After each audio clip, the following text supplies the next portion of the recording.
report. Okay, good afternoon, everyone. I'd like to call to order the April 7, 2023 SFO Airport Community Roundtable Technical Working Group at 2 p.m. We are meeting in person at the County Center, the Government Center, 445, room 101, and virtually via Zoom.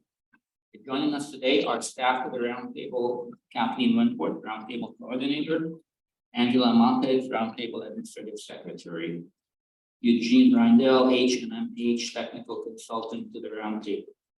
We also have President Berganoff, SFO Airport Noise Office Manager, and Paul Hanna, Consultant, Chief Aerospace and Flight Operations Engineer, SFO. Christian Valdez, Senior Managing Consultant at SFO. Kathleen or Angela, would you please advise us if we have anyone else that should be recognized? I think that we scan the audience and see. Yes, there would be. Leo Zaza, Deputy Director, Planning and Building Department for the County of San Mateo. Wonderful. And online, Angela, anyone else that we should be? You presented everyone from. Okay, thank you. With that, then let's move on to roll call. Ms. Wentworth, please. Roll call. Chair Sam Hindy. Here. Member Judith Haskell. Member Terry O'Connell. Here. Member Ricardo Ortiz. Mr. Chair, we have 2 out of the 4, so we do not have a quorum. Okay, I think we could continue with our discussion on the item that requires action. That'll be good. Sorry, but at this point, we will proceed with the meeting. Before we get to the business before us today, I would like to very briefly acknowledge the land that we are on, that we are on the unceded ancestral homeland of the Hermitage colony, who are the original inhabitants of the San Francisco Peninsula. As the indigenous stewards of this land, and in accordance with their traditions, the Hermitage colony have never ceded, lost, nor forgotten their responsibilities as the caretakers of this place, as well as for all people who reside in their traditional territory. As guests, I recognize that we benefit from living and working on their traditional homeland. I wish to pay my respects by acknowledging the ancestors, elders, and relatives of the Hermitage community, past, present, and future, and by affirming their sovereign rights as First Peoples. Thank you for indulging me in that. And then moving on, next item, public comments for items that are not on the agenda. The staff will note written comments which have been received and will allow members of the public to speak on items not on the agenda. Members of the public who are present and have turned in speaker slips will be heard first, followed by members of the public joining them. Ms. Montes, will you please explain how the public can participate in today's meeting? Thank you, Chairman Hindy. For those attending in person, there are speaker slips located by the entry door. When you fill it out, please indicate which agenda item you are speaking and whether you are commenting on items not on the agenda. You will have 2 minutes. For those attending the meeting on the Zoom video conference, we will use the raise hand feature in order to organize public comments.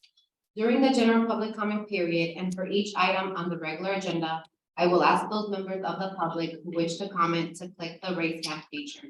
You may also press *9 if calling by phone to indicate your desire to speak. When you hear your name called, I will prompt you to unmute your microphone and inform you that you may begin speaking. You will have 2 minutes. We and staff did not receive any written comments for items not on the agenda. There is no one wishing to speak in person, but we do have 2 hands raised. So let's share our screen for the timer.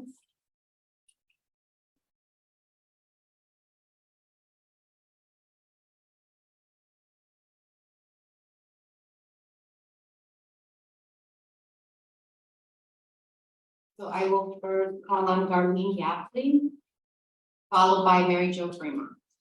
Ms. Yapley? I may have missed it in the Roundtable and TWG packets. If you have not done so, can you publish all the GBAS slides that were presented by Paul Hanna at the Roundtable meeting on April 5th?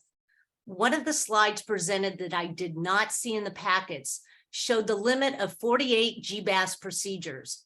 Given the 48 GBAS procedure limitation, What is the number of procedures submitted to date? How close are we to the 48 GBAS limit? This would include the submitted overlay approaches and innovative approaches group 1 and group 2. Sharing the current count will help us to prioritize the proposals. What happens if we come up with a procedure that may decrease noise more substantially than one of the 48 GBAS limit? Is it possible at a later time to replace a GBAS procedure with one that decreases more noise? Thank you. Thank you, Ms. Yafley. I will then call on Mary Jo Fremont. Thank you. You may have fixed the technical issue that I was having. When, Angela, you're sharing your screen, we cannot see the room. Same thing when, the speakers are talking, we cannot see the room. So I think it would be good to be aware that it's better for people to attend.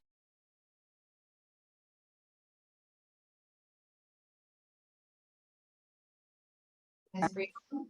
Yeah, I don't know what happened. I got muted in the middle, so I have no idea what you heard or not heard. Go ahead and start over. Okay, so this was about the technical setting for the people who attend via the web.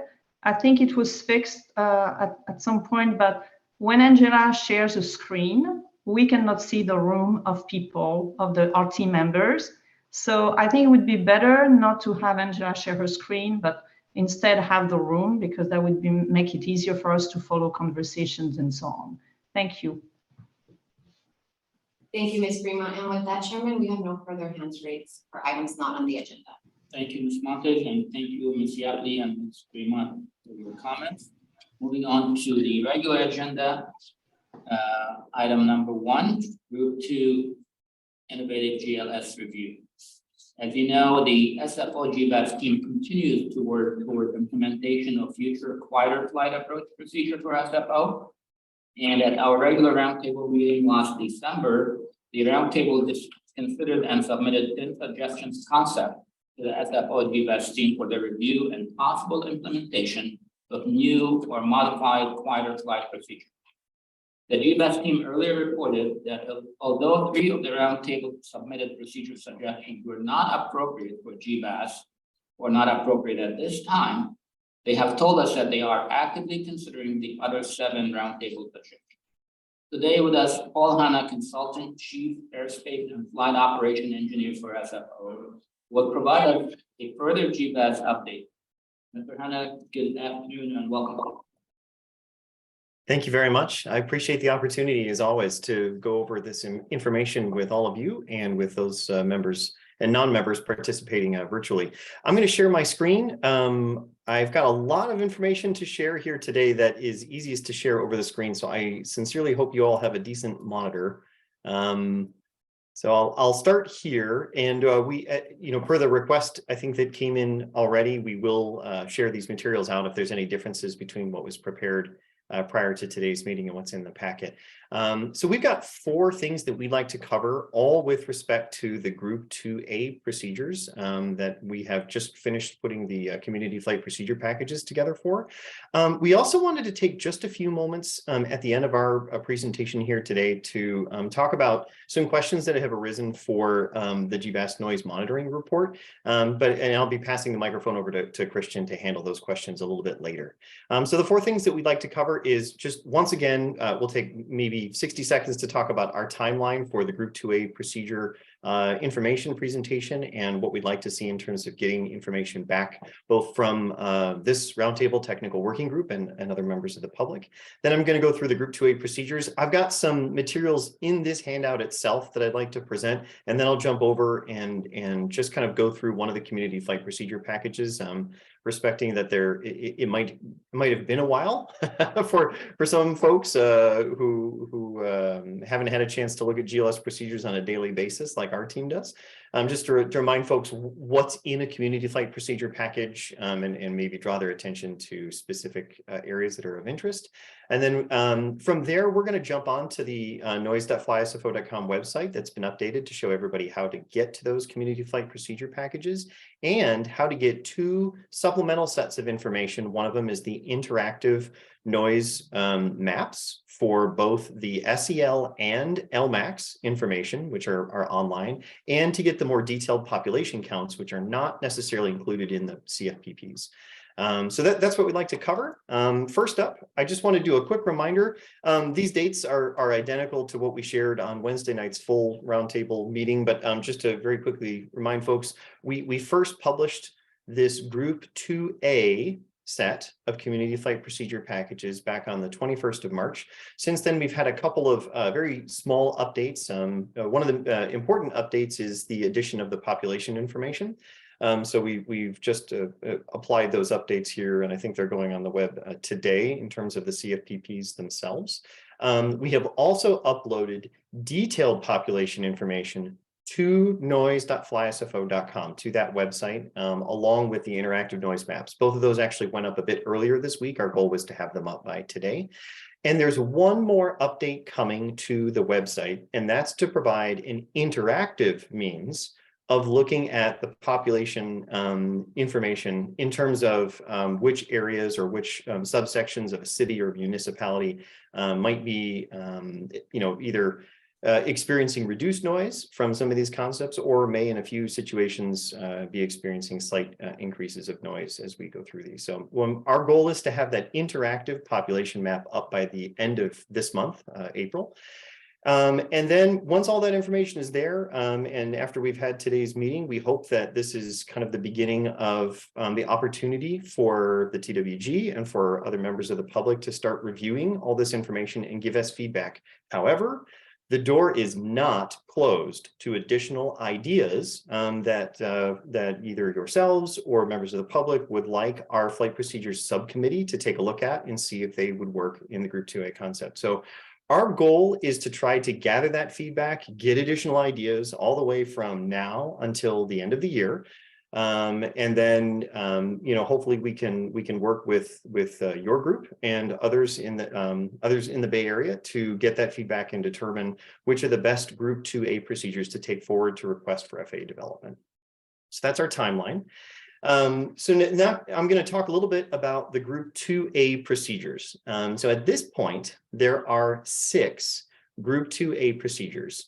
And they're as follows here, and I'm going to go through them in a bit more detail. The first 2 procedures are the airport's interest in requesting Category 2 instrument approach minimums on our existing GLS approaches to runway 28 right, that's the first one, and to 19 left, that's the second one. Now, I'm going to be very transparent with folks, and we do not see the addition of a Category 2 capability to the GLS as a noise reduction.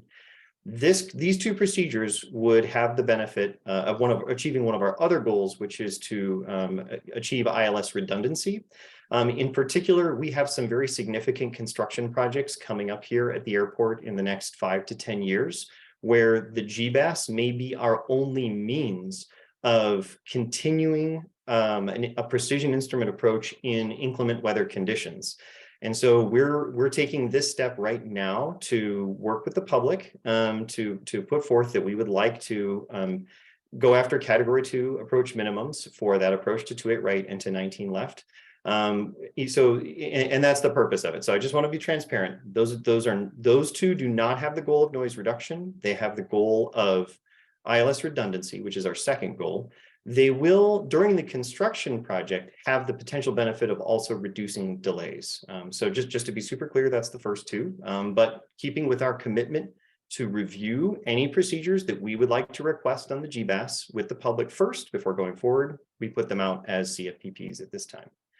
Number 3, which is this procedure here right here, and I'm shaking my mouse, but I respect many of you may not be able to see that.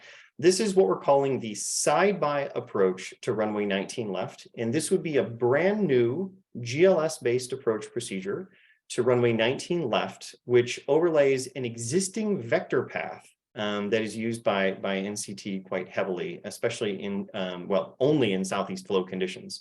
So this particular approach path would not likely overfly any of the members of this particular roundtable, but there are members in other cities and municipalities on the east side of the bay that we do hope to review this information with and get their feedback as well. But we are going to present it here just so you all have the opportunity to see it and give us feedback as well. The next procedure is what we're calling the GLS DB1, or the Down the Bay one. This was one of the roundtable suggested procedures that we would like to take forward as a group 2A. And we'll talk about that one in a little bit more detail, but it's a more kind of aggressive path to keep the aircraft over the bay as much as possible. And I've got some exciting things to share about that approach when we get a little bit, get through to that section of materials in terms of its intended usage and time of day. And then numbers 5 and 6 are what we're calling the Overwater 1 and Overwater 2 approaches, just to give them the name OW1 and OW2. Both of these were suggested procedures. And what we've got available to folks today is our first pass at how our flight procedures subcommittee interpreted the request from the roundtable, both to convert it into a working RNP to GLS approach procedure, and the noise information that would, the calculated noise that would come along with it. So the way we look at number 5 and number 6, just to be very transparent with folks, is we respect that is those are there for noise reduction, but it's very likely that one of the two of them is likely going to be better. And right now, our FAA participants in the Flight Procedure Subcommittee would ultimately like to get feedback on which one of 5 and 6 would be the one that we take forward. We also respect that there may be other suggestions in the weeks and months to come that enhance one of these two, and so that could be a possibility that we get a third one or something like that. But I want to plant that in people's minds. We would not today plan on going forward with both Overwater 1 and Overwater 2. We're very interested in which one members of the public would prefer. One other small note, I have an asterisk here on this slide for the first one. Similar to our first outreach and community flight procedure packages for the GLS approaches to 2.8 right, we create a separate CFPP for each starting point of the approach procedure. So for the situation for a 2.8 right Cat 2 approach coming into with the GLS, we have one starting point at Archie and one starting point at Eddy. So there are 2 CFPPs out there for procedure number 1. All these others only have one starting point. And so we only have one CFPP at this time. So I'm going to get into just a little bit of a detailed conversation. Again, a lot of this information is up on the website as well, and it's contained in our CFPP. So I just wanted to take this opportunity to talk about these in a bit more detail here. Again, the first one is the Category 2 approach to runway 2.8 right. It is identical to the existing GLS overlay approach that's out there today. So same altitudes, same lateral track, same waypoints, etc. The only thing that we are seeking with this particular Group 2A approach is to add on the capability for the aircraft to continue to use the autopilot all the way down to Category 2 minimums, which means that instead of flying a GLS approach to 200 feet and half mile or 1,800 feet RVR, this aircraft could stay on the GLS approach all the way down to 100 feet above the runway and get within 1,200 feet of the threshold before they have to make a decision to continue the landing or discontinue. Again, this is one of our long-term goals with the GBAS is to get to Cat 2. This is the preferred procedure from the Flight Procedure Subcommittee on how to get there for 2.8 right. And so this is what we want to go after. There are some other challenges that will need to be overcome relative to the current system and how it is installed at San Francisco before we can get to this point. So if members of the public find that this is an acceptable procedure to go after Category 2 minimums, we have other challenges, including air carrier certification, FAA certification of the design for GLS Category 2, and we have a fundamental upgrade we have to do on the airport to get here. So this would be still a ways off into the future, even if the community were to find this acceptable this year. So just want to point that out. Again, so when we look at the calculated noise results, and what I have here are SEL results. Up online, you can find both SEL and LMAX. So I'm just showing SEL for these procedures at the moment. There are no colors that you see here. So for those of you that have been working with us over the past couple of years, you're used to seeing maybe green and purple, where green represents the calculated sections where the noise contours might shrink or shift, in essence, basically move away from where they used to be, or shrink over areas. And purple means that they've grown, they've moved into a new area. And we'll have some other examples where that's clearer to see. But in situations where we're analyzing an approach that is identical to another one, and we don't anticipate any change in the noise, then we don't have any colors that come along with the graphics. So in this particular case, because the existing GLS approach is identical to the GLS Cat2, we are not expecting any noise changes, but we're still showing the contours that would come along with that analysis. So this is what they look like for the approach that starts at Eddy. And technically, aircraft today that arrive at Eddy are coming from an arrival, the turf arrival a little bit earlier, which actually starts back here at the Follett waypoint. So we started our noise calculations back there. And this is what a different aircraft looks like, just as a quick example. If they were starting the Cat2 approach from Archie, technically they'd be coming in from the Freely waypoint and then connecting to Archie and going the rest of the way in. They're not required to start at Archie necessarily. There are some other points that air traffic could decide to vector the aircraft to, like Dumba or Seapen. But in this particular case, the typical arrival pattern is to come in from Freely to Archie and then the rest of the way in. Again, no differences between what it is we're seeking for the Category 2 approach and the existing ILS Category 1 or GLS Category 1 approach. The next one, just to keep going, and I'm kind of watching. I should watch the chat or things like that if folks have immediate questions and they're in the room or want to stop me. But I'll just keep going. If you do need to stop me, just go ahead and come off mute and you can pause me. I'm happy to do that. The next one is the GLS Cat2 to 19 left. Now we haven't spent a lot of time working with the technical working group on the 19 left procedures because our first 4 GLS overlay procedures were all identical to existing approaches, and we did not create community flight procedure packages for them. So this may be the first time that many of you in the TWG are having a chance to see the noise values that are calculated for an approach coming into 19 left. So what you see there on the right-hand side is what, a sample of what a Category 2 approach to 19 left would look like.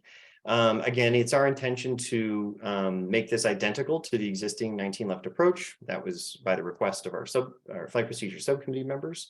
As I mentioned before, getting a GLS Category 2 approach has additional things that we as an airport team and the FAA and airlines need to do before it can come into reality.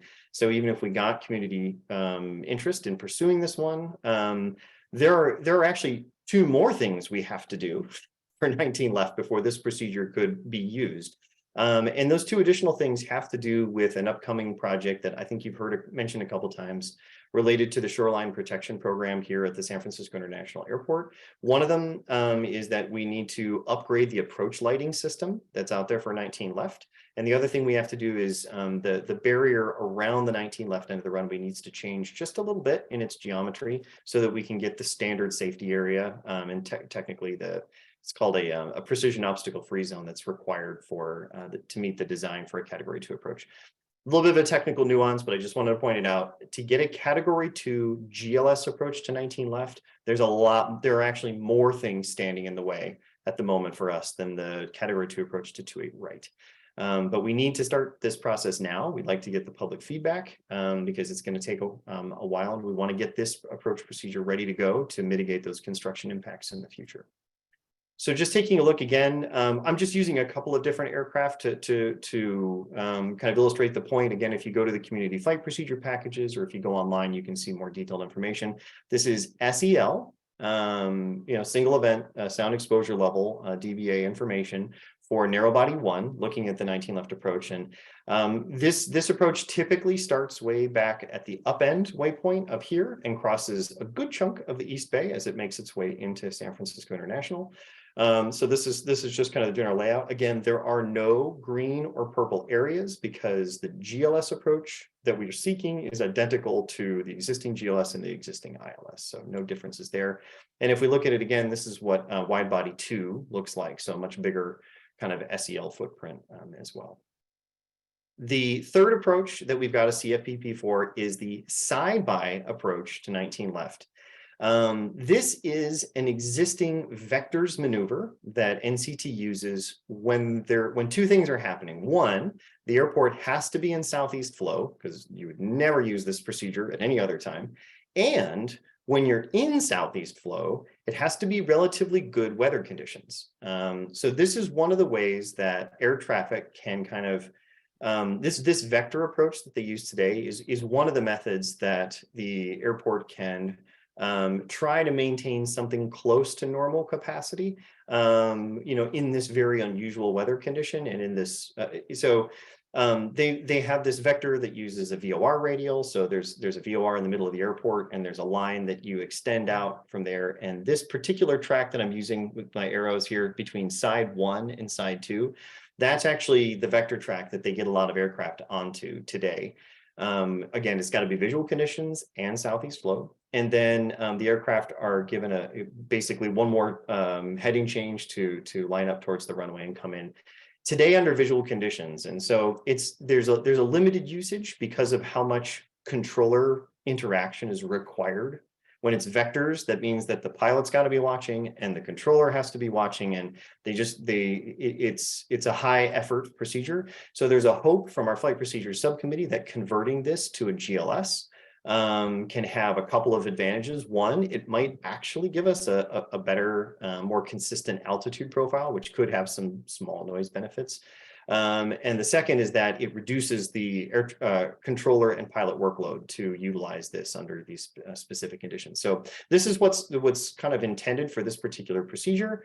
Just to compare them side by side, the GLS Zulu, which is out there today to 19 left, is this procedure coming in to 19 left. So blue is the initial approach, white is the intermediate, red is the final. This approach, the side by one, it basically starts right here. It goes right into the intermediate segment. So it's intermediate, and then it connects in with the GBAS and uses the GBAS for final approach for this last little segment right here from what's called side P, which is the PFAF, into the runway. So you can see the difference that's kind of generated between the straight in and the side by procedure here. Again, primarily affecting East Bay residents, and we will be reviewing these procedures with them in separate meetings. Just looking at the SAL, again, here's narrow body 1, still quite a footprint. Aircraft are typically broken off from an arrival that comes from the Koger waypoint out here, and then they would go direct to side 2. That's how the vectoring works today.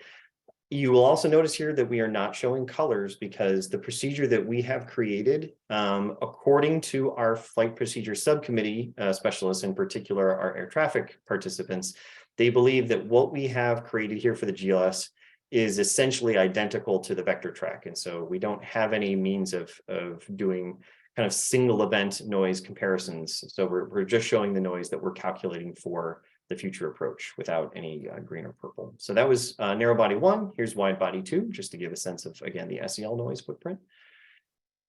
And okay, so now moving into the procedures that may have more of certainly the CAT 2-228 right, I think has some interest for this working group, but looking at the next one, which is the down the bay 1 approach.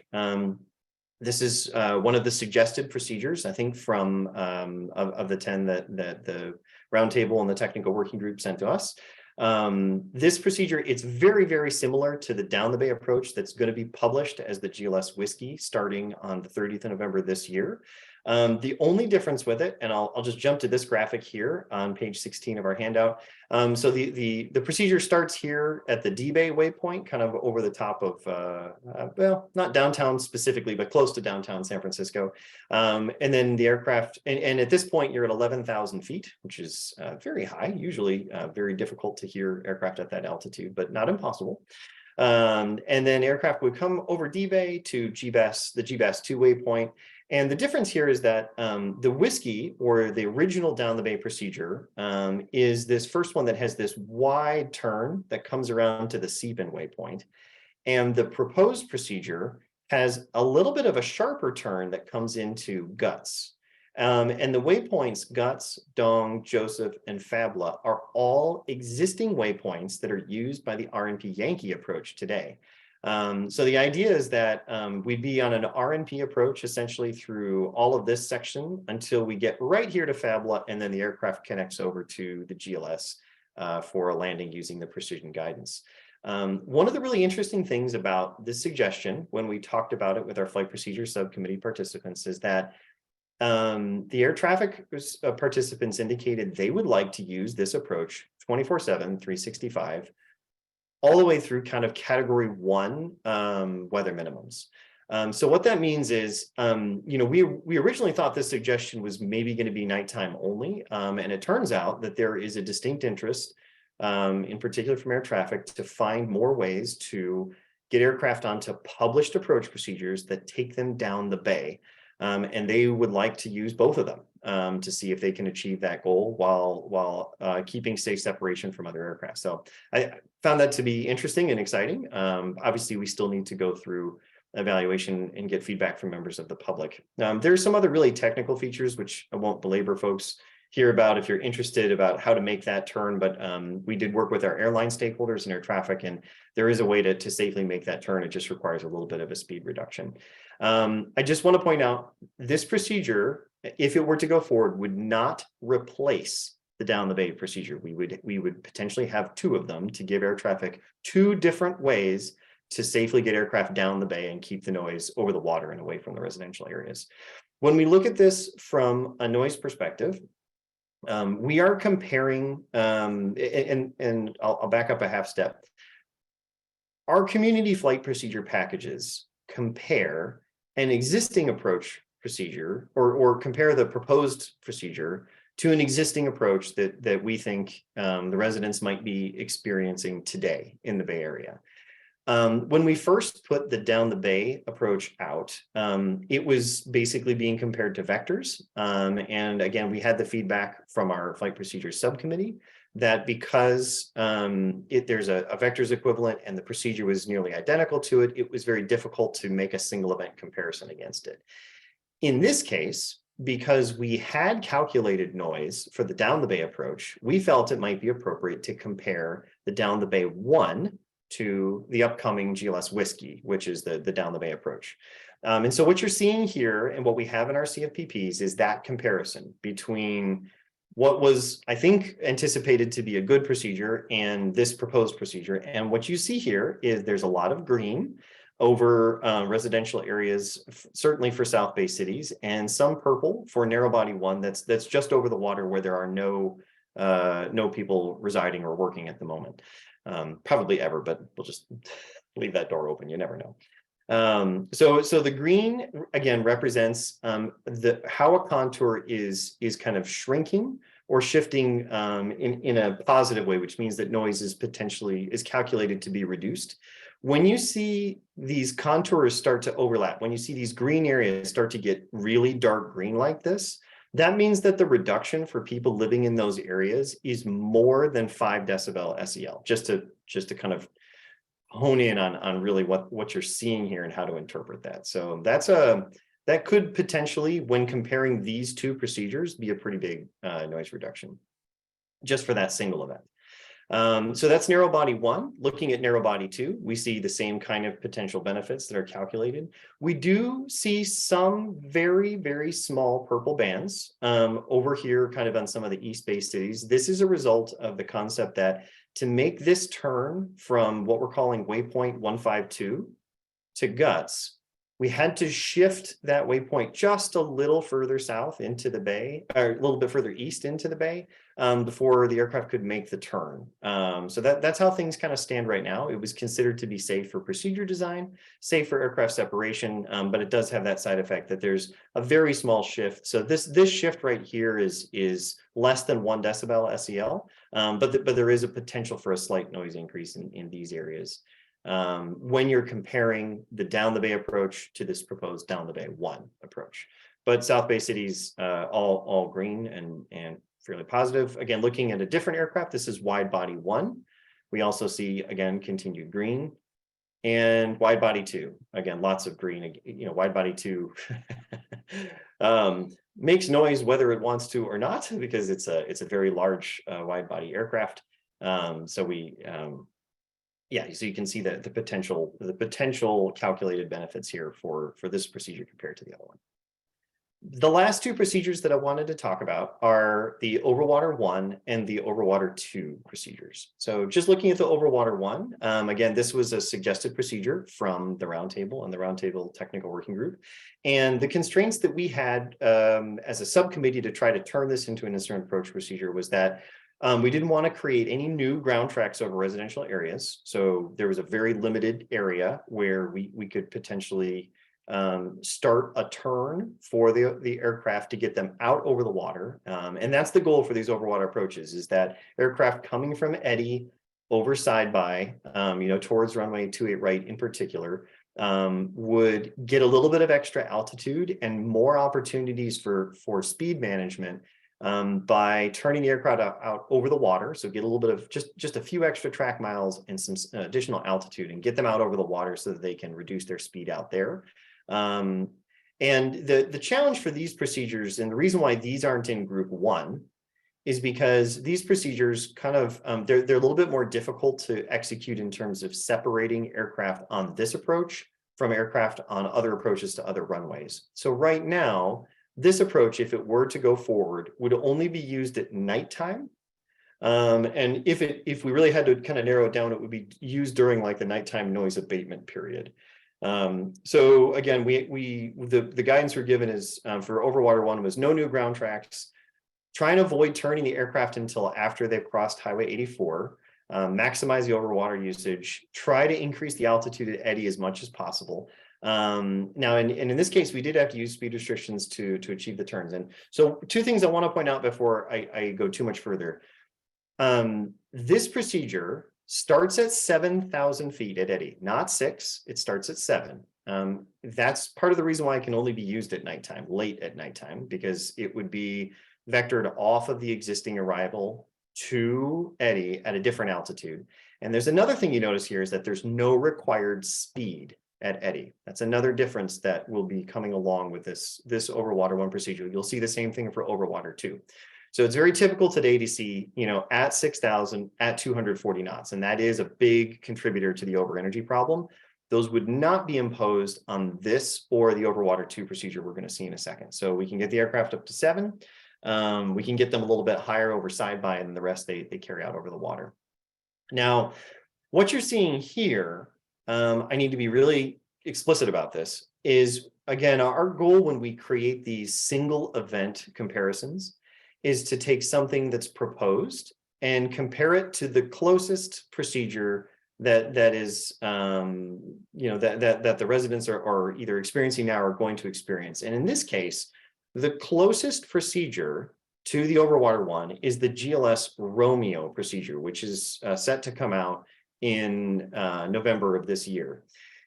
So the GLS Romeo is already taking advantage of some altitude changes that kind of reduce noise for some residents. And so the result of that is that you see some green areas and some purple areas.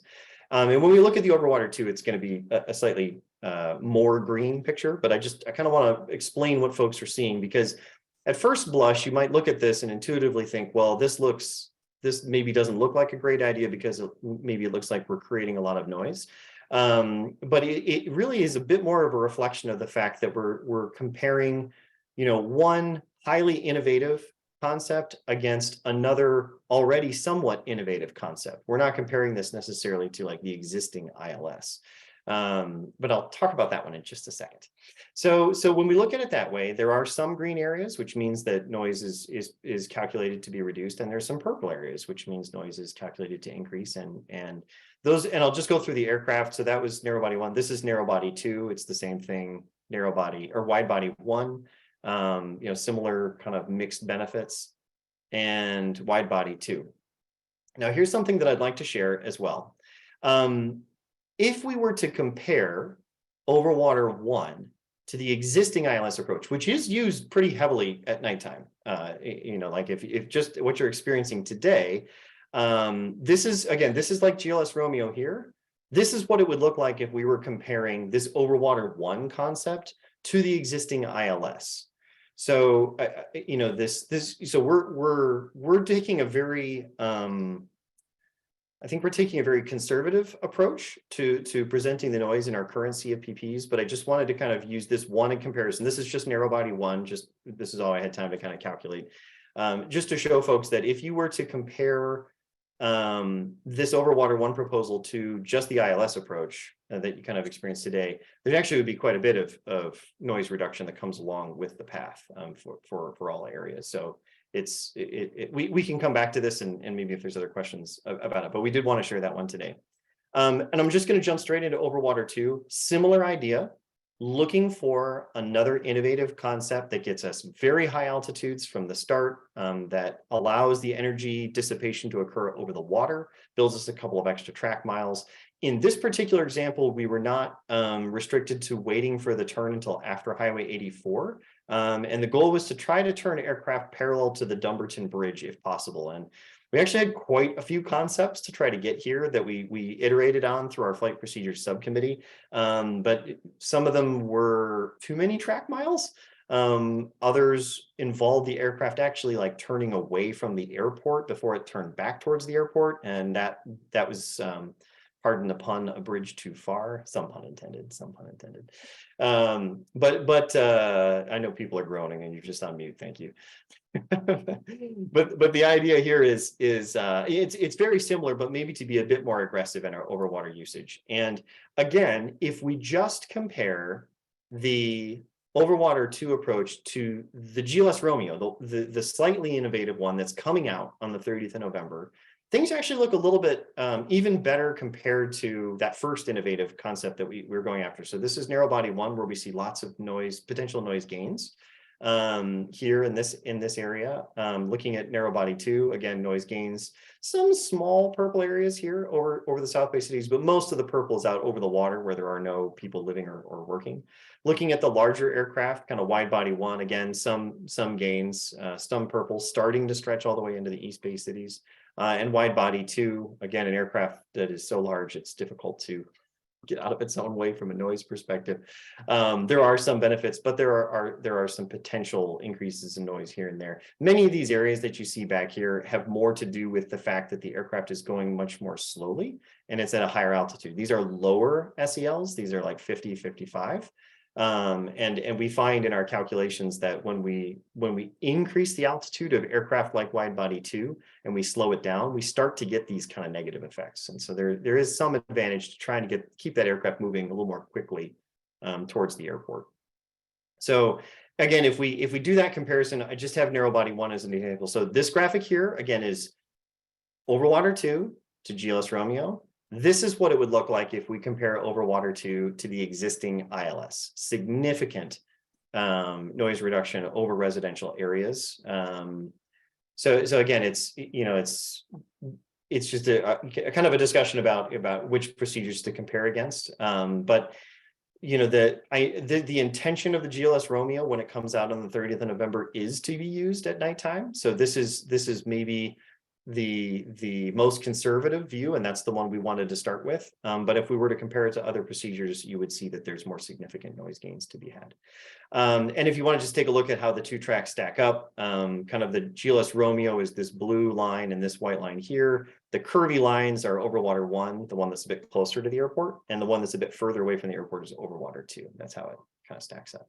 Again, 7,000 feet for our starting points at Eddie. Really quickly, we did calculate LMAX information, but the LMAX information is not in the CFPPs at this time. I'm so glad we have Christian on our team to help folks if they're interested in diving more deeply into SEL versus LMAX. But SEL has a time compression component and LMAX does not. And so the big thing to kind of take away is that when we were as a project team thinking about which set of information do we want to put out for members of the public to take a look at, we find that SEL information, first of all, tends to match the lived experience a little bit more closely, like in terms of relating what you heard to how annoying it might be. The other thing is SEL contours are much larger and LMAX contours are much smaller. And I'll just show a couple of quick examples. So for instance, this is the SEL for Overwater. So this is looking at the Overwater 1 approach comparison on SEL. This is what it looks like as LMAX. So you can see from an LMAX perspective, the loudest calculated noise from the aircraft along these altitudes is quite low. And as a result, you get very small kind of contours that are very difficult to compare and contrast about how good or bad it is. But it was requested, we calculated, and what we've done is we've put this information up on the noise.flysfo.com website. So again, same thing, here's wide body 2 from an SEL perspective. Here's wide body 2 from an LMAX perspective. Much more truncated, again, no time waiting. So it's much reflective of kind of what's close into the aircraft itself.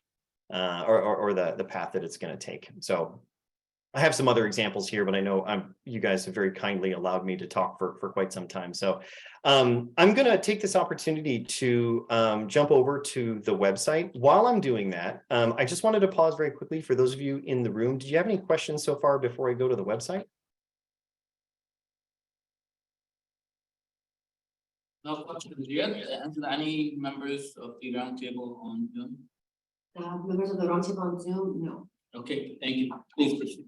Okay, thank you very much. I appreciate everybody's patience as we go through this in some detail. So I have a web browser up on my screen share right now, which is at the noise.flysfo.com website. And as you can see, if you haven't been there in a little while, it's been completely redesigned.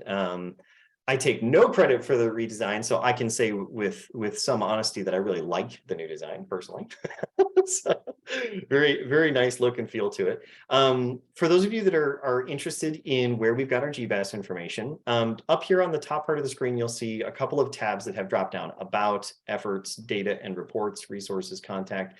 If you go to Efforts, the second option down says Ground-Based Augmentation System, and there's 2 places you can jump to right away. One of them is the Innovative Approach Procedures, and the other is the Presentations and Questions and Answers section that we've been maintaining. So I'm going to click on Innovative Approach Procedures. And this is our kind of landing page for the Innovative Approach Procedures. So we have a bit of information about what it is and the project that we're undertaking. You can download, get quick access to the GBAS measurement report. So if you were to click here, and I won't do that just right this second, you can get the PDF that was previously published. This will also be, I believe, one of the landing spots for the future GBAS noise monitoring reports when they come out after we begin utilization of the Innovative Group 1 GLS procedures. And those reports are not anticipated to come out until 2024 because we start using the procedures at the end of November. It takes us a couple months to gather data and process it so that we can turn it into a report. So in terms of the Group 2A procedures, you'll find them here. On the left, there's a tab here that lets you kind of jump to a specific procedure you might be interested in. So if I click on GLS over water 228 right, it just jumps me right here. And this is the section. So we have a textual explanation of what the approach is and what we're comparing it to. And then you can do a couple of very important things. So the first thing you can do is each of our procedures, you can click on this tab right here that says View Map. And in this case, it's going to pop open a new widget, which is going to load. And just like our previous website depiction, we have, it has a timer that works automatically. So you see up here on the right-hand side, there's a little spinning wheel that kind of counts down. That's just to help you as a viewer kind of watch these things move forward. If you want to stop, you can always hit the pause button just to kind of view things, and then you can hit play again. This is meant to be an interactive map. So I'm using my mouse wheel to just zoom in on specific areas. And then as I zoom, the detail of the residential areas and the graphics. So I'm going to pause it because it's still rotating around here. So this is the narrow body 1. Let's see here. This is LMAX. I want narrow body 1 SEL. I'm going to pause it. So in this particular opportunity, I've paused the window and I'm zooming around. So if I just hover over a specific area, I get information about which of the green areas I'm looking at. So this is like the 55 dB SEL contour. What this green area means that the existing procedure, it was here and it's now shrinking to kind of out here. So that is potentially a good thing. And if we want to look at very specific neighborhoods and communities, we can get down to at least this level by using this tool. So I use the middle mouse wheel to do this. You can also kind of click back and forth here. And again, so we have 8 different views here. So there are 4 SEL views and there are 4 LMAX views for each of the procedure comparisons that we've calculated. The next thing that's in here is the actual community flight procedure package itself. So I'm going to click on this button here, and it's going to open up the PDF, which is our community flight procedure package for Overwater 2.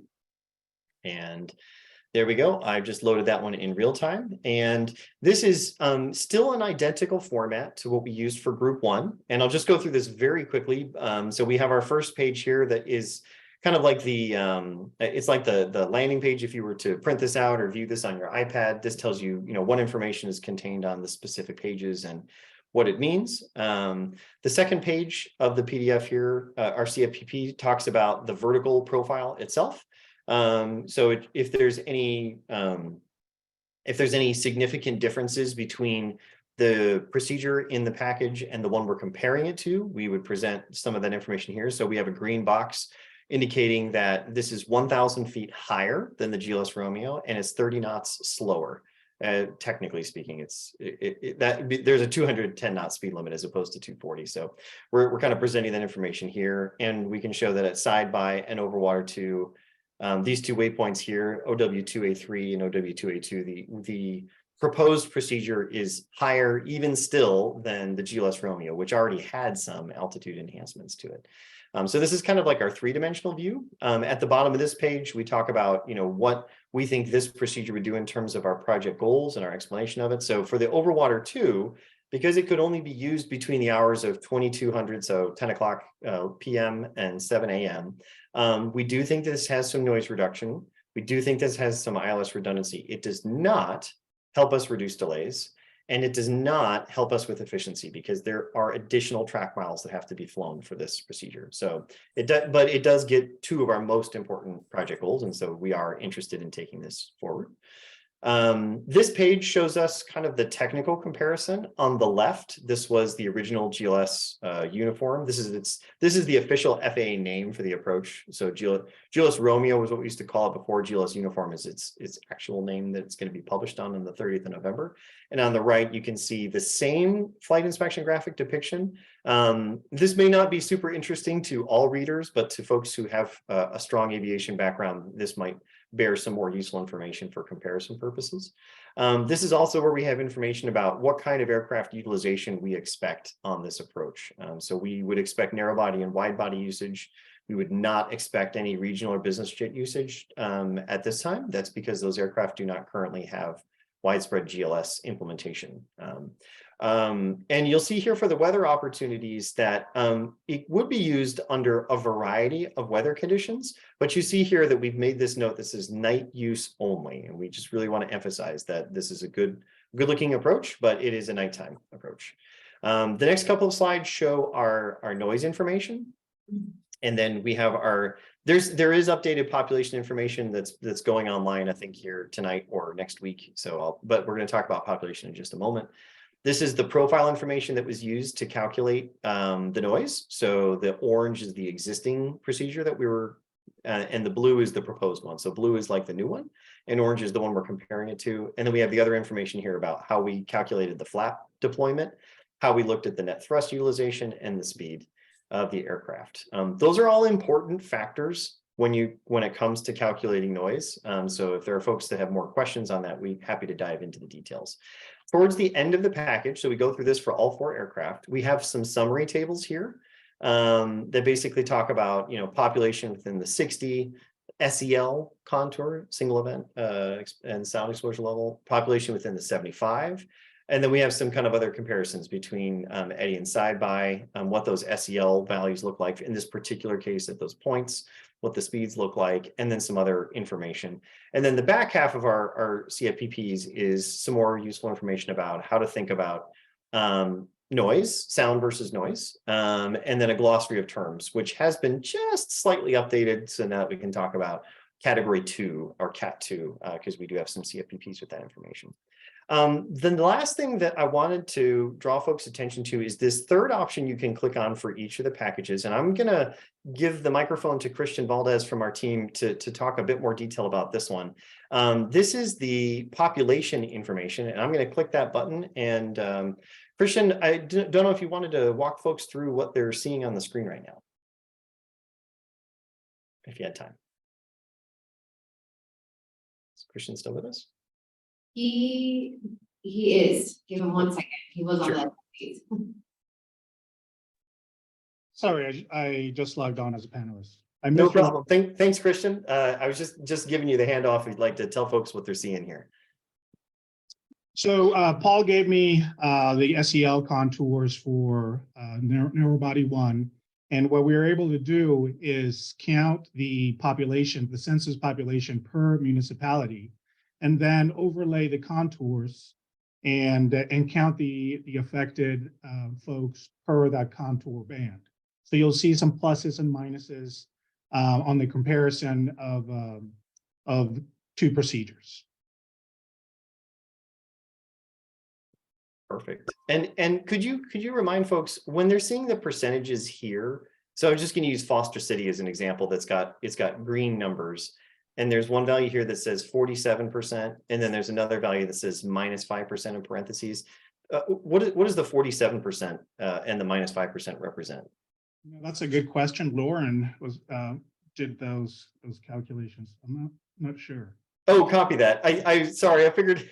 I apologize. I figured I was giving you a quick one. So my understanding of these values is that the 47% is just a calculation of if there were, this is 2020 census based information.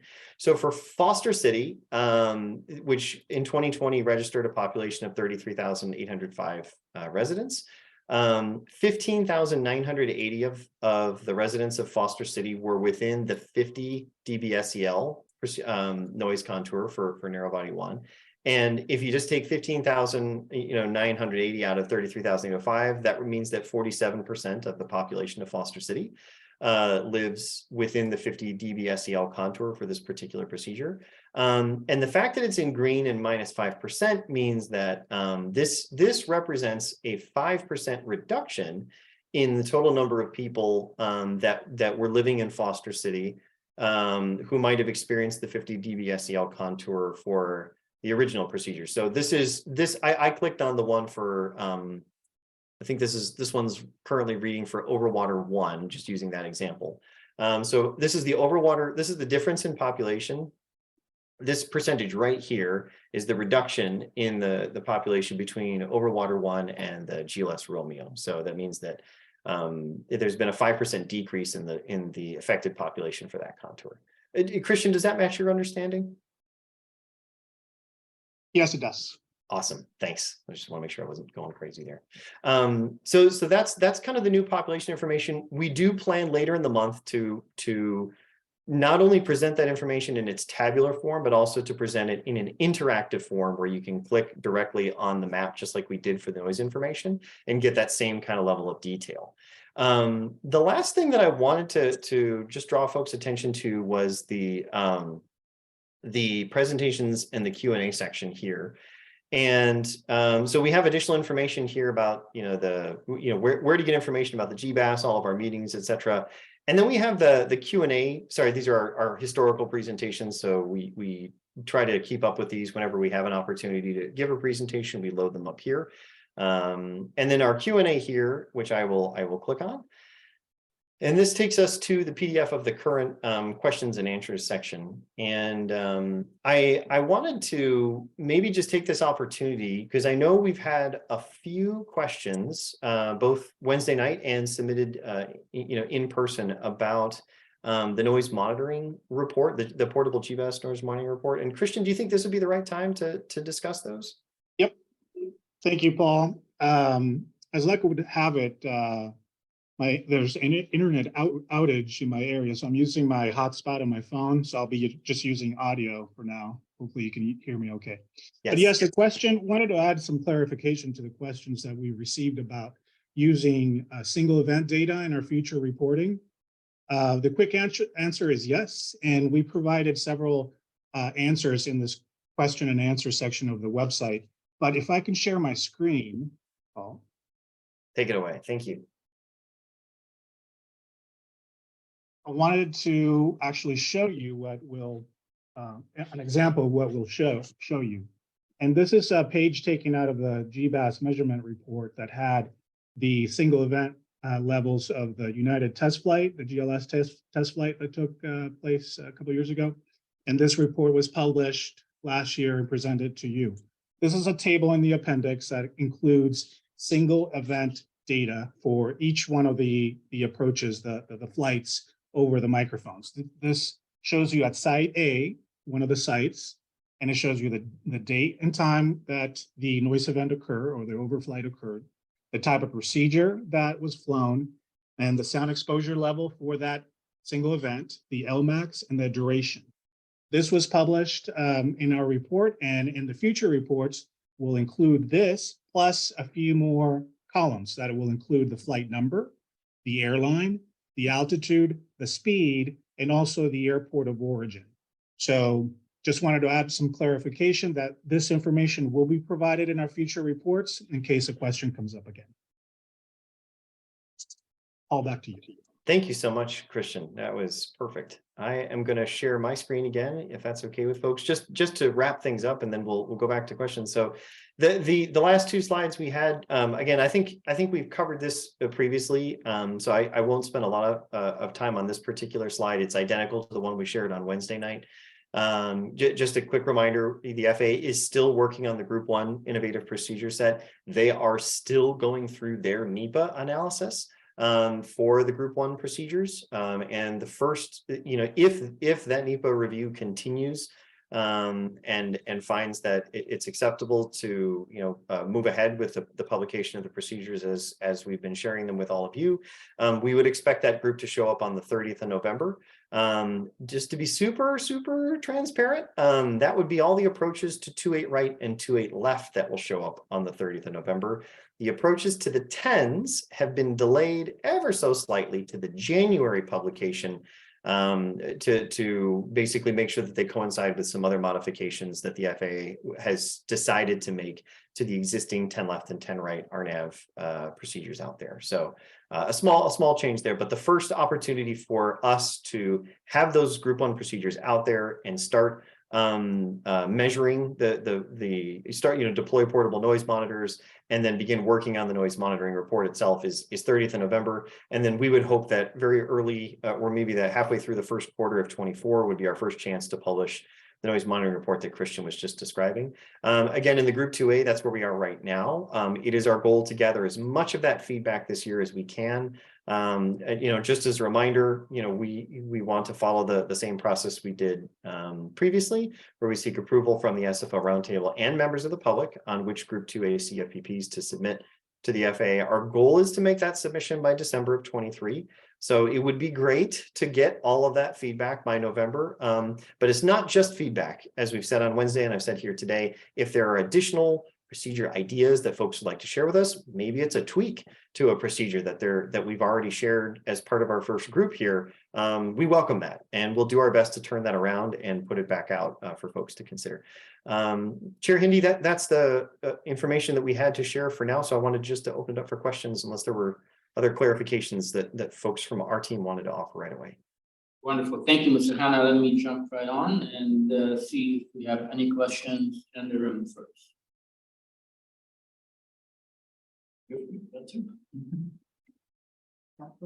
It's so much information, boy. No, go ahead.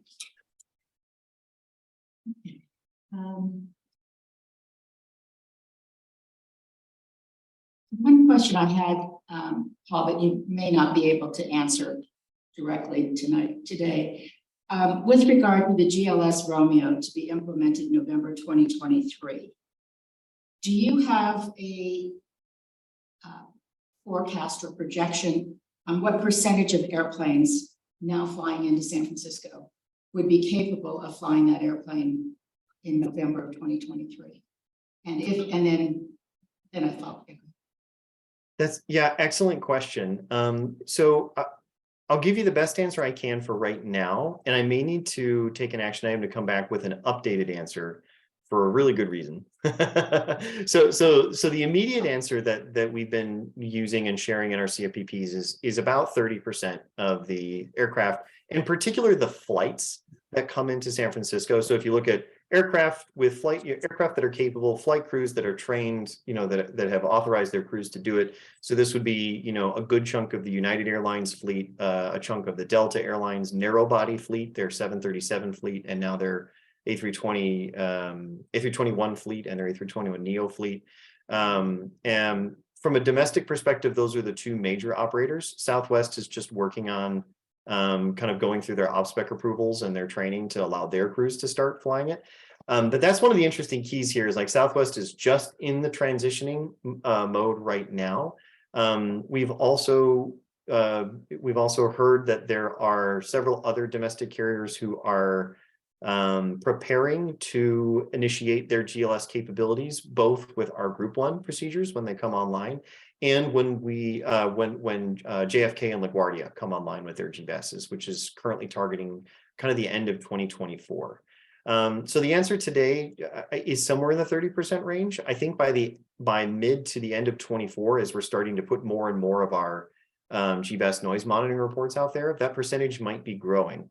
The other thing I'll just point out really quickly is there are a large number of international carriers that come to San Francisco that have flown our GLS approaches already. We've gotten that information from the FAA, and they did it without advertisement. Like we as an airport team, we did not, go to these international carriers and say, hey, we have a GBAS. They just saw that it was there. They're so accustomed to flying GLS approaches. They requested it and they landed safely and successfully. So there is also an anticipation that the large, like the wide body aircraft, may just see these opportunities. So that 30% number, I think, is where we stand right now, and I think it's going to be growing as we go through 24.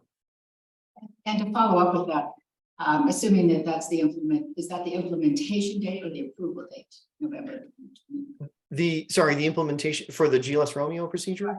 The November date we've heard, does that mean the turnkey, or does that mean at that point the FAA starts training their people? Oh, great question. Our understanding, so the training for NCT usage of the GLS Romeo will start in advance of the 30th of November, so that on the date of publication, their teams will be ready to issue the approach.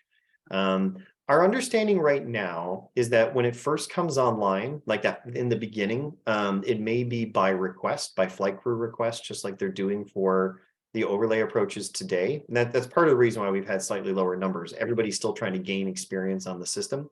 However, if we've got some strong participation from our airlines on the panel, and they know that we are all trying to work together, all of us, the Roundtable, our residents in the Bay Area, to get that information. And some of our airlines like United and Delta will very likely ask their flight crews to request those approaches so that we can start building up that data over the portable noise monitors.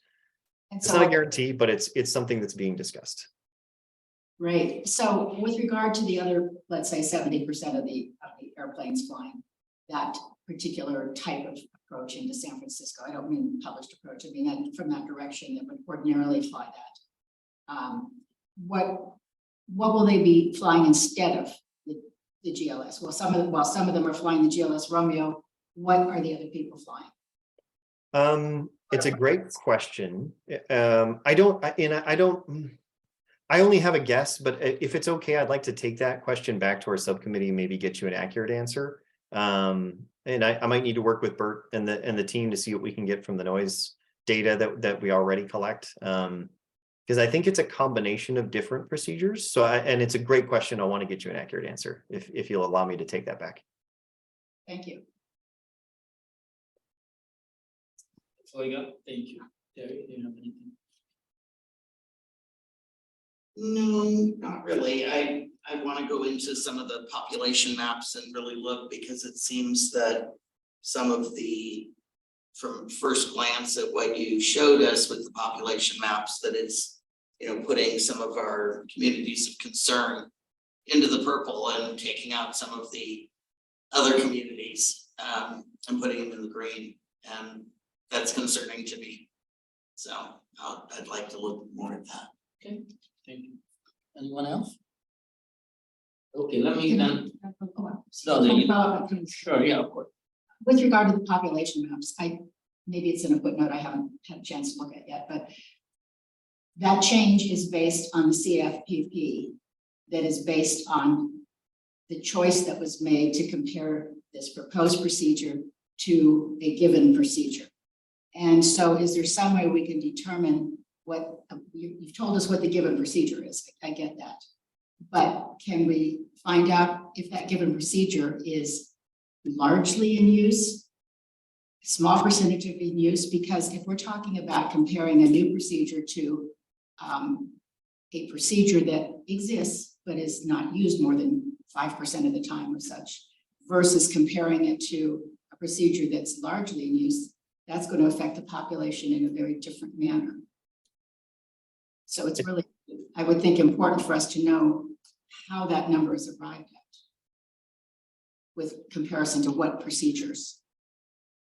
I interpreted your question, Kathleen, about the usage the same way. So that's why I want to make sure we get you the most accurate information. If you'd like to take that data and think about alternative procedure comparisons. So because I think you're absolutely right. That will change our population counts. You're absolutely right. All the population information we've calculated to this point is a direct reflection of the choice of procedures for comparison. Yeah. And those choices, in some cases, we know don't reflect the majority of what's happening today. I mean, we've done comparisons with RNAV approaches that are not, say, the surfer approach, which is largely in use. So yeah, bring it back, that'd be great.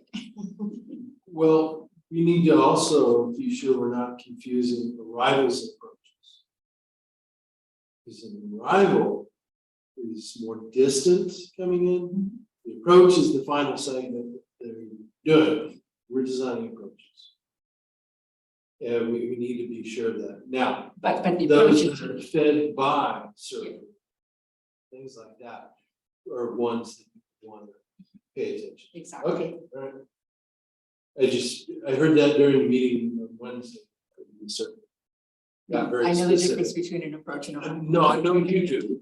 I'm actually doing it for others. So I Oh, okay. apologize if I put you on the spot. That'd be great. Thanks, Paul. Thank you both for your questions and comments. I think Kathleen, you brought a very valid point. It's just you gotta put in context, right? The population that are impacted by purple is based on the usage and percentages, right? But first, let me start by thanking you for your presentation. Definitely a lot of information, very helpful. I really appreciate the fact that you walked us through the website, not just for us, but for members of the public, to kind of take their time and navigate through the website, find a lot of valuable information and how to do it. So I really appreciate that. What I want to know is, I think the more practical and applicable comparison, say, for example, between Overwater 1 over Water 2, and instead of GLS Romeo, which is not really in use now, because the difference is really huge, right? The change in noise and the contour and the whole thing. It's got to be really, for me, I think, ILS is what's in practice today. That's what is being used. That is really more of a practical and more accurate comparison, if you will, rather than Romeo. And if we concentrate on that and direct the public attention and our membership also to look between ILS and the proposed innovative Overwater 1 or Overwater 2, and you can see the impact, the positive impact in this situation a whole lot more than what might be coming in November, right? It's a valid point you're raising, as you've seen, we have the ability to calculate that comparison if that's more useful to the roundtable and the technical working group to make your review of those two procedures. I defer to Bert and the team, about how we might best go about it, but certainly it's possible for us to do those things. Bert, did you have any thoughts on making the comparison with the ILS for Overwater 1 and 2? We'll definitely take a deeper dive into it and bring it back to the team as a whole. It's not just the three of us, Christian, Paul, and myself. There's quite a few. So we need to bring it back, and we'll see what the tone is. But I wouldn't be surprised if Okay, thank you. I mean, also like when it comes in terms of population, right? That I think you kind of put on your presentations a slide about population, and you kind of compared again same comparison. And I don't know what Romeo will be. You know, we probably have some testing, right? But we don't really have more data than compared to the existing approaches to it. No, yeah, that's sorry, I didn't mean to interrupt. No, that's okay. Go ahead. Yeah, I mean, the Romeo, which will become the uniform, we did have some evaluation points from the United test flights with mixed results. And I think we've talked about them in the past, that one of the challenges that happened with the Romeo procedure, which again will become the uniform, is that the United evaluation flights, the time that they had to make those evaluation flights was very difficult. They had a really challenging weather situation going on in terms of, you know, they needed to do that test flight in VFR conditions, and they had IFR, and they were trying their best to get us some data points. And, you know, I've said it before, I'll say it again, we really appreciate United Airlines contributions to this project and to noise reduction in general. But that was it was a pretty Herculean effort they went through to try and get us some data points. And as a result, some of their test runs on the GLS Romeo were not quite to profile, but they were very meaningful. They were useful. And I know we've talked about that in the past. We wanted to share that data, those data points, you know, even though they weren't maybe exactly on profile. So we have a few data points. We do believe that the Romeo is going to have some noise reduction. I'll say this is the first time any airport has attempted to do a multi-phased comparison of innovative procedures, right? To look at one procedure, start working with the FAA to have it produced, and then already start looking at the next one. Because let's say that the Overwater 1 or the Overwater 2 looks like it's a great path for all of us to move towards. The very likely thing that's going to happen is that Romeo procedure, or the uniform, will be updated to reflect the Overwater 1 or the Overwater 2. Because if everybody thinks that the Overwater 2 is better and that's the better path to go, then that's what we'll do. And since it's so similar to the Romeo, that would be the logical kind of progression for that procedure. So data will be vital, but as you suggested, Chair, I think you know, Bert and I will see what we can do to bring additional information back, because maybe that's just what we need to do is to give more information than just one comparison for everybody to make their decisions. Thank you. I appreciate that. And my final question at this point, I'm going to see if anyone else has more questions, is when you use the aircraft types, narrow body and wide body, does that encompass pretty much everything that all type of aircraft that would be using these features or these approaches? Great question. So yes, and if you'll permit me to go just a little beyond the straight answer, I really appreciate, you know, that we have these restrictions, that you all respect we have these restrictions on how we can present this kind of detailed noise information. That's why we have to call them narrow body 1, narrow body. We can't call them their specific name from AEDT. I can say that the 4 aircraft that we have selected are all GLS capable, and they do reflect what we expect to be the future narrow body and wide body users of the procedures. The one aircraft type we do not have in the mix is we don't have any regional jets. I would not expect narrow body 1 and narrow body 2 to be representative of a regional jet and some of its eccentricities.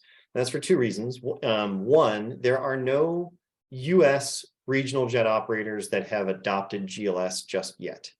That may change come 2024 or 2025, but we don't know that for certain just yet. And the one US regional jet operator who's looking at it does not currently fly to San Francisco. They're an Eastern operator, not a Western operator.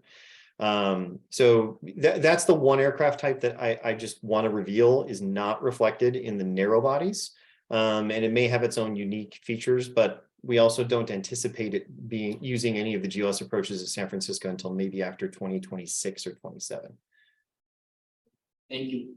And can I give us an example, or if you can, what would be the regional or SFO that you're talking about for regional. Oh, so yeah, sure. So because we don't have any regionals identified, I can talk generically about them. So as an example, an Embraer 175 aircraft, a common visitor to the airport, like that there is an operator in the East Coast that's looking at getting GLS certified and trained for their flight crews.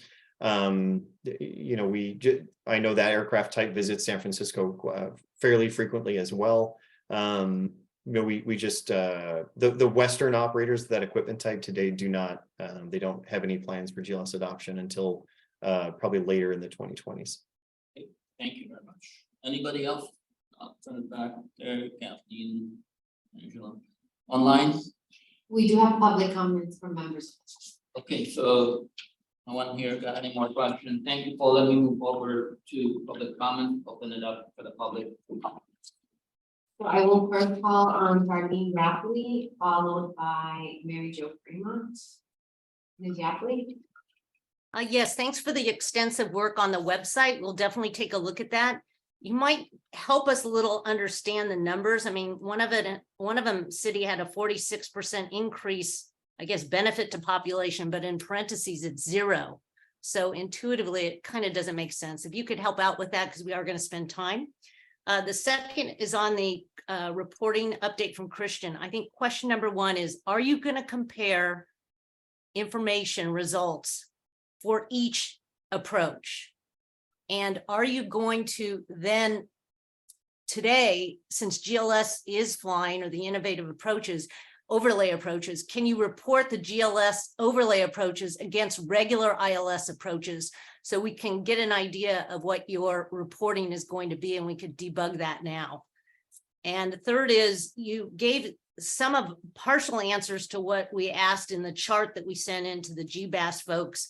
I think we'd like you to answer specifically the questions that have been asked. You answered partially one of the questions, but it's still not complete. And I know we want to get good communication. Thank you. Thank you, Ms. Rapley. I will now call on Mary Jo Fremont, followed by Jennifer Landesman. Thank you, Paul, for this presentation. So first question, CFPP, yes, the LMAX numbers are not there, and you have the LMAX numbers, so just plug them in. It's as important to have the LMAX as the cell. People don't hear cell, they hear the noise at every second, not over 30 seconds integrated. Second question, who decides on the too many miles or the turning away from the airport? You mentioned in your presentation, Night Hush added some miles. That was not a problem. So I'd like to know who makes that decision. And third is that it's a very important issue. The way the noise levels are reported right now, they're reported with 2 decimal points. And you know very well, Paul, that you don't have an accuracy of 100ths of a decibel on this noise modeling, especially on the noise modeling on arrivals. So the question is, when you put these very discrete numbers with 2 decimal points, it misleads the public because they think that this is really the actual numbers and you can really make a difference. Your accuracy, and I'm going to be very generous to you, at best is plus or minus 1 dB on each direction. And then furthermore, when you're comparing now a GLS to another GLS, you're accumulating the error bar. You know that because you're a technical person. So we need to be a little bit respectful of the science here. These numbers are not accurate numbers. They're just estimate. They should have an error bar. So people are going to get really nervous when they see some purple things, or they're going to get really happy when they see some green things. But these don't necessarily mean anything because the error bar is so big. So please, can we take a scientific approach and a technically sound approach and step back and make sure that people know that we're talking about a range here. If you could show the ranges, and sometimes it may go up, but you have a confidence interval on that. Thank you. Thank you, Ms. Fremont. I will now call on Jennifer Landesman. Thank you. Generally, what I hear is that you're developing, several procedures, and it's great that air traffic control has a toolkit to possibly reduce noise. There are so many changes, however, and so many procedures planned that for the NEPA analysis, I cannot imagine that you're going to cadex each individually and say whatever declaration you want to say about each. And as much detail as there is or there could be about noise, what people care about are cumulative impacts. And that's what the law provides for, is for the public to be made aware of cumulative impact. So a person in Midtown Palo Alto is experiencing 3 or 4 procedures from SFO, reverse flow from SJC, et cetera. And the law provides for the FAA to provide that information, and it's just not happening. And you talk about approval, you're getting approval, but you really aren't engaging any of the people that are going to be affected.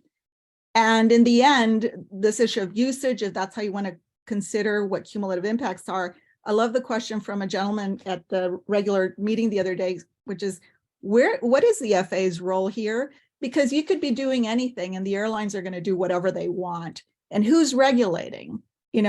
At best, I see the FAA acting as a concierge to this, but no engagement with the public, which is what they are mandated to do. And I don't think that SFO is necessarily doing a great job, because you've just made up your own system of communications, and that is all confusing. So I think the NEPA analysis needs to be well explained, and please do us a favor of explaining exactly how you think it's happening. Thank you.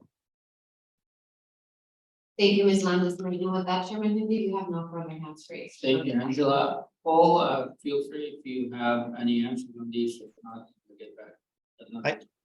I'd like to actually, so great questions as always. My instinct right now is I think I need to take some of those questions back. I say it's the team, Bert, myself, Christian, and others on the team probably need to take a couple of those questions back and give more detailed answers to them. Some of them I interpret as very strong suggestions on how to improve our outreach and metrics. So I think we can take those back with us.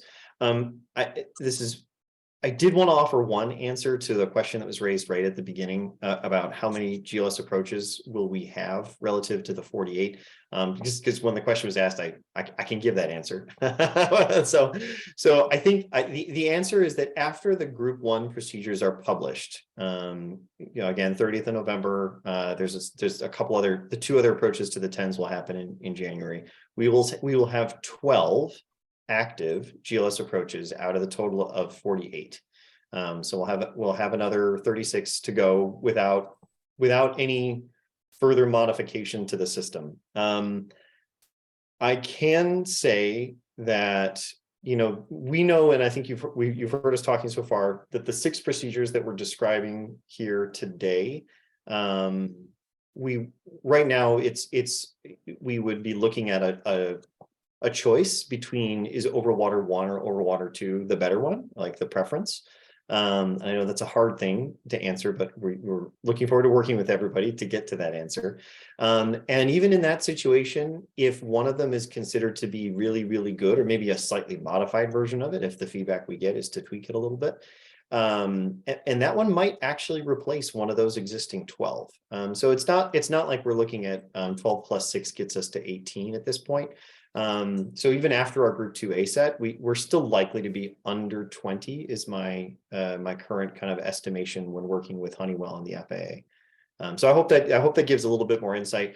I do also just want to reinforce that the airport stands by its commitment that if we find, we talked about this in previous technical working groups, but if we find that one of these procedures is not achieving our goals, like especially noise reduction, if it's just not working right, the planes are not flying it right, or just nobody's using the thing, or it's turning out to increase fuel burn, any number of reasons that it's not meeting our goals, it gets suspended, it gets turned off, because the airport has control over that, which is a bit unique to the situation. So even if we had 20 and one of them was really not working well, maybe it goes back down to 19.